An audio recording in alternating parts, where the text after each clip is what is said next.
Welcome to the 359. I'm Roger Chang. I'm Alfred Ng. Google's parent Alphabet reported first quarter revenue that missed expectations. Earnings were hit by a $1.7 billion EU fine for abusive practices. Amid all the controversies, what's interesting here is amid all the controversies around Google right now, between their staff, between ethics issues, they've always been able to count on their business. But even in this first quarter, revenue did miss expectations and, got slammed for it. Yeah, I think a big chunk of that are all these controversies, but I also think it's interesting that no one's paying attention to their, push into smart homes and like making their own gadgets. They have their whole Made by Google branch. With the Pixel phone, they mentioned that they didn't sell as well as they had expected it to either. No, that's a great point. Samsung also reported earnings last night, also felt the same pressure, particularly in the premium phone market. Mm-hmm. As you're saying, these expensive phones, they aren't catching on with consumers. Yeah, because I don't think it's the controversies, to be honest, because Facebook undergoes these same controversies, and yet their earnings were up, right? Yeah, so I don't think it's the controversies. I think it's, this push into hardware that's, hurting their pockets. I think you're right. That's a really good point. They did tease that there'd be more hardware coming for Google I/O next week.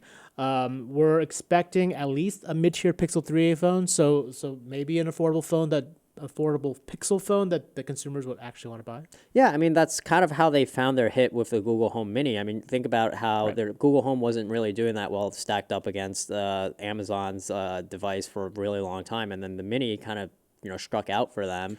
Yep. And look, keep in mind that before this whole Pixel lineup, there was the Nexus phone franchise, and those Nexus phones were much beloved for the fact that they were affordable, but also like amazing flagship phones.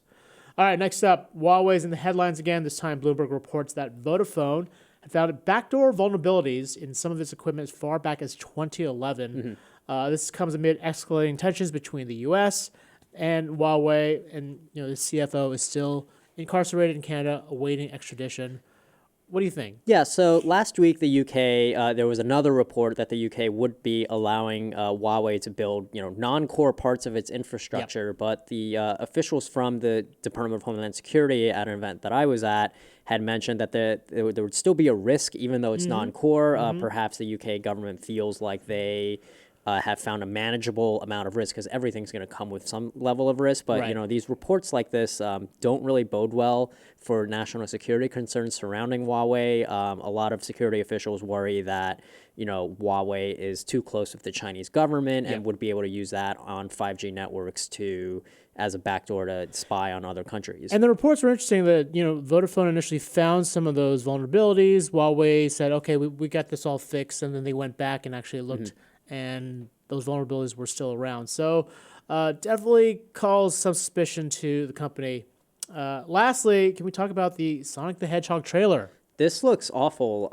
It's unfortunate that this is a podcast and you can't watch this trailer as we're speaking, unless you're on our live stream, of course. But yeah, I hated every single part of this. I mean, there was right down to the music choice, Gangster's Paradise, playing when Sonic was running around. It's so weird to me, because Sonic has such a iconic, look, soundtrack. Yeah. Also, why go with that song when there were so many songs from the Sonic discography? I don't even know if it's the right word to say, but there are two Pokemon, Detective Pikachu used songs from Pokemon that were iconic to them. They didn't use Coolio for this. Yeah,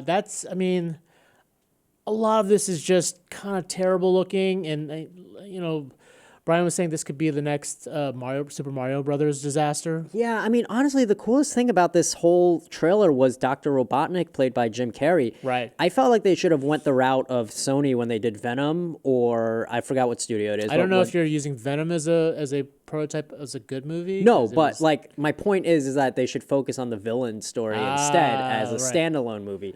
And what Sonic they did with Joker. Would Sonic be sort of a background character? Yeah. No, don't give me live action Sonic. Dr. Robotnik, that's a cool. Jim Carrey looks the coolest in this. I don't know if there's a market appeal for Dr. Robotnik. I mean, look, I don't think Sonic should be made into a live action movie. Period. Yeah, it's just weird. All right, for more of these stories, check us out on CNET. I'm Roger Chang. I'm Alfred Ng. Thanks for listening.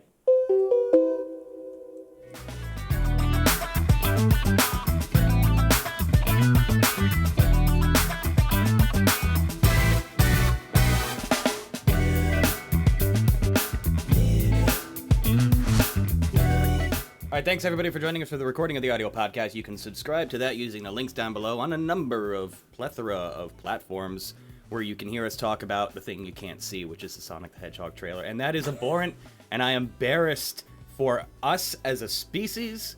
I am very bummed out, and I have many opinions, but let's go ahead and take questions and comments from you folks. Go ahead and send them on in. In the meantime, let's burn some more rubber. What the hell, Sony? No, Paramount. What the hell, Paramount? Viacom. Yeah, Paramount, Viacom. Yes. Yeah. I saw that. I was just sort of, and I know they had teased the kind of altered version of Sonic in that silhouette so before in bad. that poster. Everyone kind of hated it, but I guess they've like doubled down because he looks worse in Yes, this trailer. he does look right? worse, and I'm also like, so there's one part in the trailer where I guess Sonic goes back to his hideout or whatever, and there's a bunch of like broken sneakers, I suppose from his super speed. right. And it's just like, why? Like, don't introduce the idea to me of like Sonic needs sneakers. Right. Like, does he steal them? Like, does he have a job where he pays, like, gets money and then buys these sneakers? What's going, like, also, how does he find like running sneakers that can like Fit his animal feet. when he's running at 760 miles per hour? None of this makes sense to me. And this, To be fair, doesn't Sonic in the game have red shoes? yeah, but like there's no like it's not like realistic. Yeah, to me, so that's it's like, Also, I can accept canonically, that. they're also canonically like pseudo magic shoes or tech shoes. They kind of have to be, right? If he's running that fast. If you remember in Sonic Labyrinth, Robotnik steals his shoes and he goes slow. Of course, everyone knows that. Yeah. Yeah. Of common course, Sonic lore. Totally That's- common knowledge. I don't know. This just looks really stupid. But the one thing that we can take away from it is Jim Carrey was a perfect cast. I'm a huge fan of Ben Schwartz. He's a fantastic comedian, so that's spot on right there. But it's still. I didn't even realize that dumb. was his voice, actually. But yeah, I'm a big fan of He John barely Ralphio. talks. I don't know. So- I think could it should have been funny. Danny DeVito as Sonic. That would be Oh, great. as Sonic, not as Robotnik. That would be inspired. That really would have been. Okay, let's talk a little bit about what the hell's going on at Google these days? Or Alphabet technically. Alphabet, yeah. Not even technically, actually. Yeah. Would you flesh I mean, that keep out in a mind little bit? the numbers that they tallied were still massive, right? $36 billion in sales is not anything to sneeze at. They did talk about, to Alfred's point, like a lot of the pressure they're facing from the bottom line side was definitely from the device and the hardware area. And this whole made by Google, this particularly with phones, particularly with premium phones, it just, I think they entered into the market at a time when like, I think we're hitting saturation with some of these premium Yeah, phones. like remember Pixel Buds? Yeah. How much money do you think they spent on that? Oh God, yeah. Wait, does anyone have Pixel Buds? I don't know. I don't know. Beyond the reviewers. I don't know. First question's coming in from Matthew Datcher. I read Laszlo Bock's book Work Rules, which basically talked about how it is great to work at Google, but we keep hearing about the terrible things about how Google is running things. Which perspective do you think is true? I mean, I think it's both Yeah, true. there's like probably. I'm it's sure. one or the other. I mean, you can work at a place where they treat you really well with, free lunches or something like that, and a lot of benefits. Like you can take as much time off if you want. Yeah, there are all kinds of perks. They're obviously famous for the free meals and just the level of benefits that you get there. But in terms of like the controlling nature of the company, in terms of like what they're doing, the projects that they're pursuing with the government, there are things that could upset you as an employee. Like getting free food doesn't necessarily mean it's like the end all be all for your job. There were a lot of issues with sexual harassment claims at Google, issues with, the Project Dragonfly about Google potentially working with the military, also the Chinese government.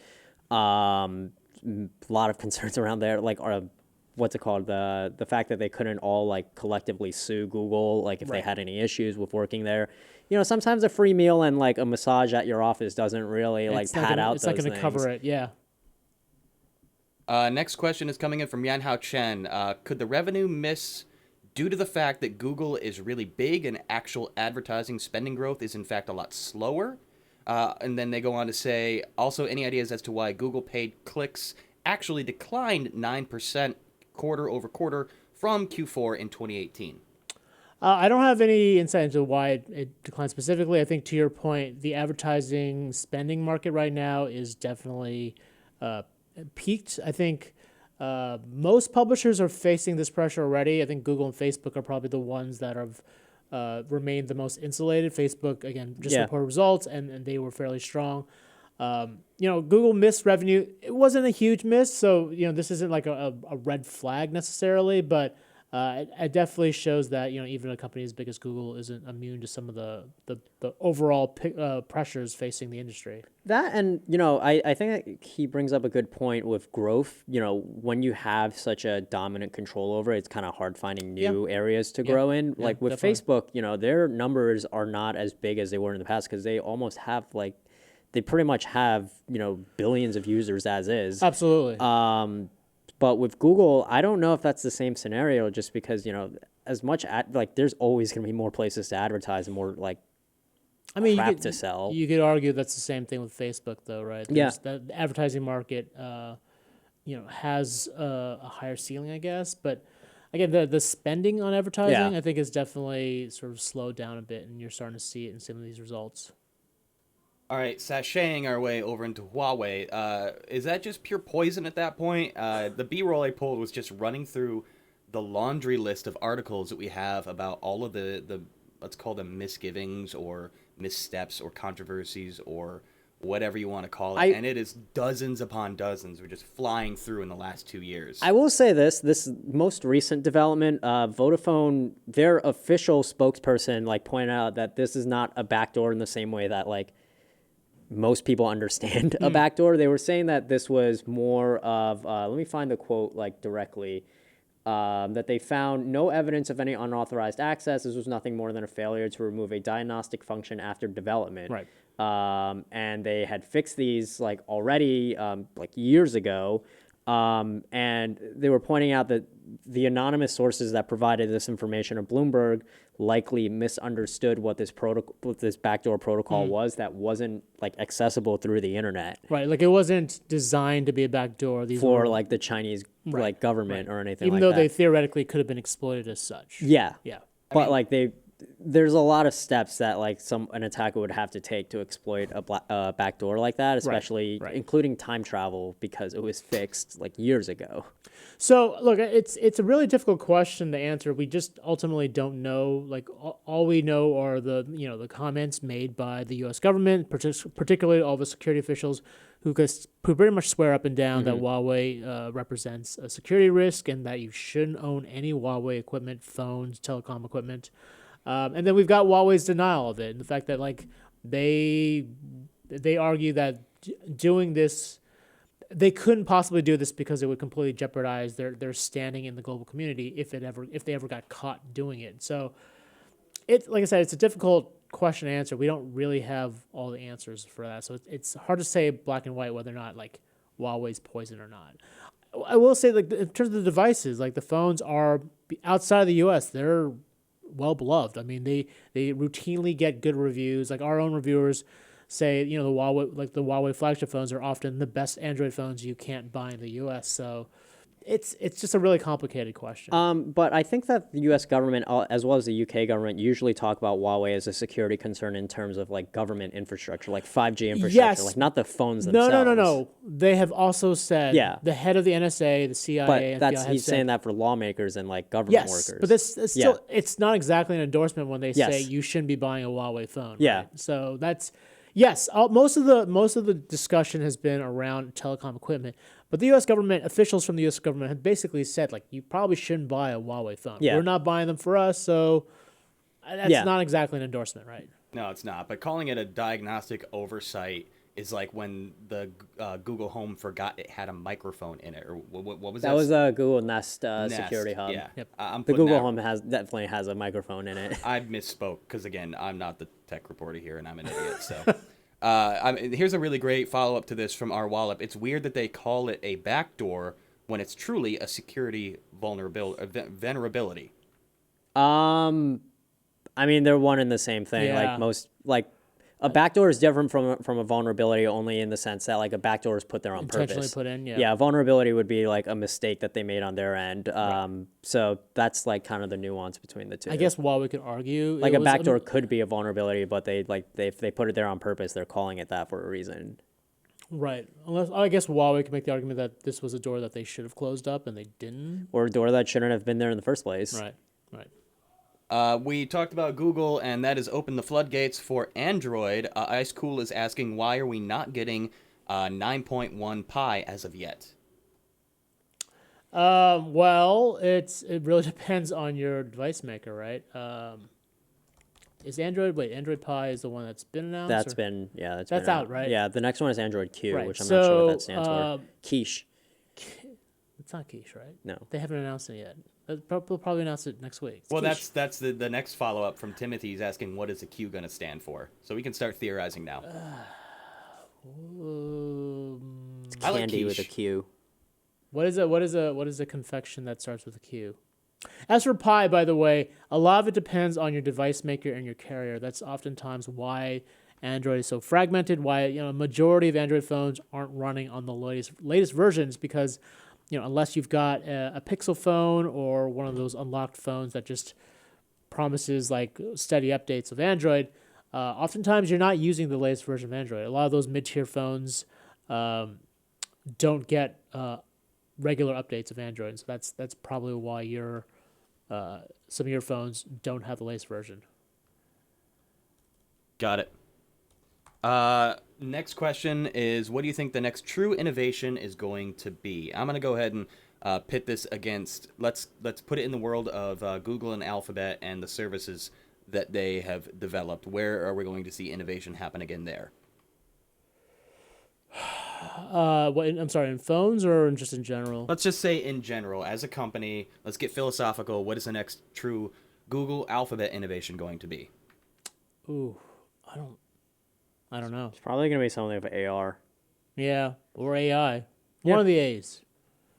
They're going to be talking about artificial intelligence at Google I/O next week, so you can bet that's probably one of the areas they're going to be focusing on, making your services smarter. You can imagine, last year they kind of freaked everyone out with that duplex demo, and you could probably imagine they'll have some sort of follow-up to duplex. Theoretically, it's smarter, more convincing as a human. It was pretty convincing last year as a real person, scarily. So I kind of want to get it on the show and see like how long it could go. I don't think it could go that far. It's I think it's like task based, right? Like making a reservation or like doing something, right? So if we just had to like, just have a random chat, I don't know how well it would work. I don't know. It'd be worth it. We got a few theories flying in about what Android Q is going to stand for. Oh, love some it. of the easy ones are Android Queso or Android Quesadilla, which I'm on board for. Well, keep in mind that usually the Android names are sweet. So So that's what brought this up on Reddit, and it's called a quindim. A what? A quindim. If you take a look at the screen, it looks to be some sort of Looks like a donut. cake jello type thing. I don't know what its origins are. Oh, it's a Brazilian baked dessert. I mean, that's a little obscure, but it does fall in line with their typical naming convention. Yeah, I got nothing. I'm actually Googling candy that starts with Q, and I'm not getting a lot here. That's what I was doing Quench too. gum? I don't even know what that is. Awful. What is that? Quench gum. Yeah, I got nothing. I'm really eager to It's see what it's what the Q will Android be. QAnon. Is there like a Q brand, like a Q branded, like a Kit Kat or a Yes, with a Q. Quack. Nestle Quick. Nesquik. Nesquik. Well, that's N though. I don't know. Sorry, we're not being helpful with this, but Q is a difficult letter to work with. It is. I'm sure that they are scrambling at Google as we speak.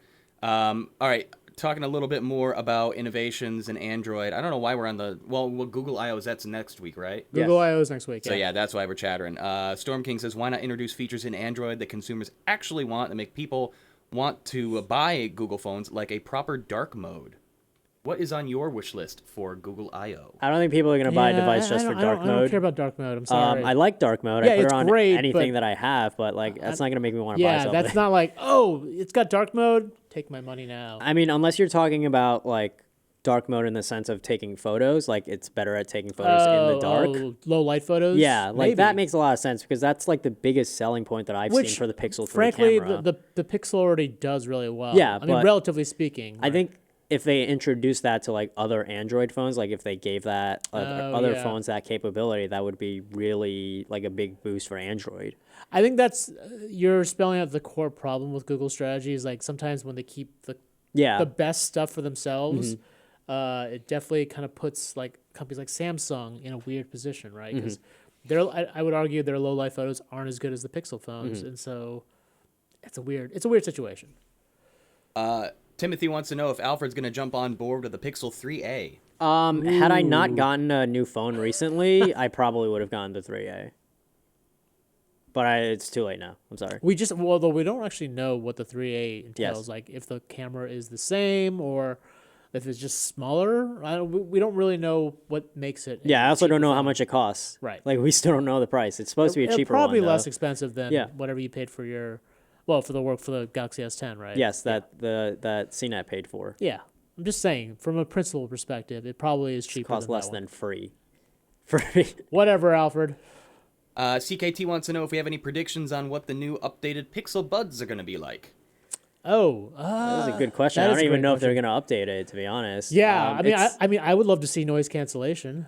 It's When were the unfortunate buds because when they announced the introduced? Pixel Bud, they had a lot of cool features, like the Right. whole like live translation thing That ended up never not really- working. that never yeah. really panned out. But it seemed like it was going to be extremely cool. Right. Unfortunately, it didn't like really It work didn't- out. It didn't actually work. Yeah. I would like for it to be smaller, just because every competitor to AirPods that have come out, like Pretty large. they're all bigger for some reason. It's just like, I don't want to wear like a plate on my ear.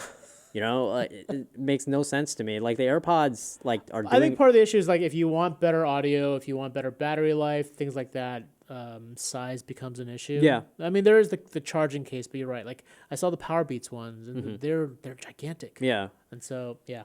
Speaking of size, let's talk about the Pixel 4 XL. What are we anticipating out of that? I'd actually like to see them add another camera. Really? Like, yeah. What does that bring them up to? 27? No, they only have one. That's what Pixels are famous Yeah. for. Just I'm the kidding. one camera.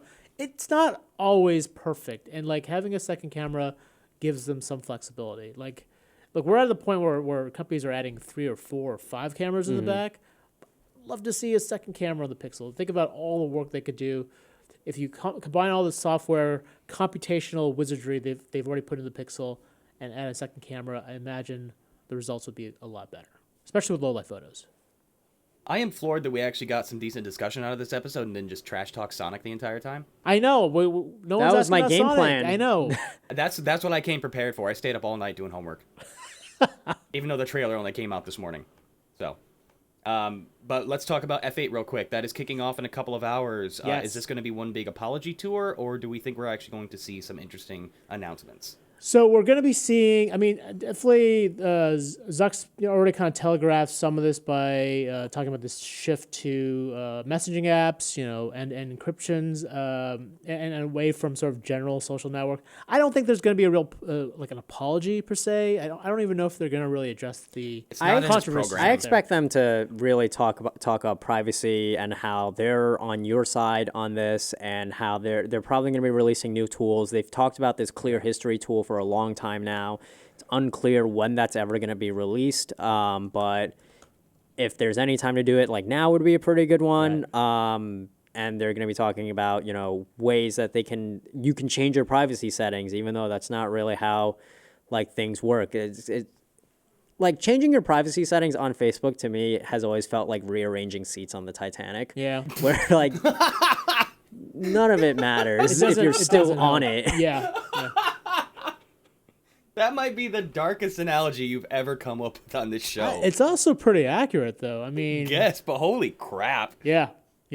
Oh my god. I would say the other big announcement, I mean, from a hardware perspective, we are expecting to see availability for the Oculus Rift S, as well as the Quest. Microsoft actually kind of spoiled it by opening up a pre-order page this morning for the Oculus Rift S. So they're probably going to be talking about VR as well. I know it seemed like, wait, VR, we're still talking about that? Facebook, obviously, having invested lots of money into Oculus, is going to want to spend some time talking about VR as well. Sounds about right. All right. That's a good place to leave it off because we will be back streaming the Facebook keynote in a couple hours here on CNET. So come on back to catch that on YouTube, live stream, Periscope, and I don't know if we're on Twitch today or not, but probably not. It's at actually starts in a little bit more than an hour. Right. So 1 p.m. local Eastern time, 10 a.m. Pacific. So we'll be carrying that for the bulk of the rest of the day, and I'm sure we'll have lots to chatter about it on tomorrow's episode, which we will hopefully see you there. Thanks, everybody, for joining us. For all your comments and questions, as always, Roger. All right, the 359 is available on iTunes, TuneIn, FeedBurner, Stitcher, Google Play, Music, Google Podcasts, the Amazon Echo, of course, CNET.com. We'll see you all tomorrow. Bye, folks.